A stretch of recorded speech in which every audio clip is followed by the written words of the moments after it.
හරි. එතකොට බලන්න මෙන්න මේ උපදින ස්ථාන මේ මාක් කරලා තියෙනවා. ඒ බලන්න කාණ්ඩය. බොටුවේ කාණ්ඩය මුදිනේ උපදින අකුරු. මේ මොනවද මේ අකුරු ටික? මේ බලන්න. a ka ka ga ga ya ya a ඊළඟට තල්ල මූලික කරගෙන උපදින අකුරු තාලු ජාක්ෂර කියලා අපි කියනවා නේද මොනවද මේ අකුරු ටික ඈ මේ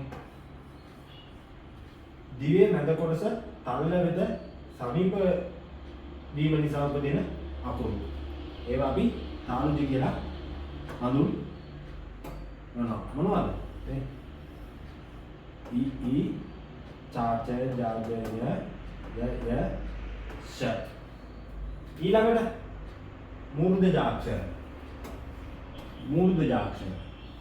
ජාක්ෂර කියන්නේ මොනවද?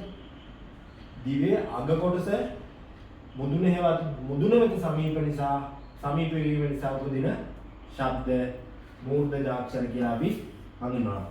මොනවද ඒ අක්ෂර? තා ඉරු තාට ඩාඩ න ඩ ෂ ල තේරුණාද මේ තියෙන්නේ මූර්ධ ජාක්ෂර මේ තාලු ජාක්ෂර තේරුණාද ඊළඟට තියෙනවා තව කොටසක් මොනවද දන්ත ජාක්ෂර දන්තජ කියන්නේ දත් මූලික කරගෙන නේද දිවේ අග කොටස උඩු දත් වැටියේ ස්පර්ශ වීමෙන් උපදින ශබ්ද දන්ත ජාක්ෂර කියලා අපි හඳුන්වනවා. දන්ත ජාක්ෂර මොනවද?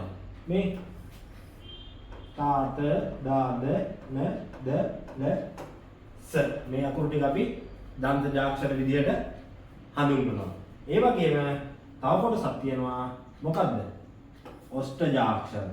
මේ ඔෂ්ඨ ජාක්ෂර.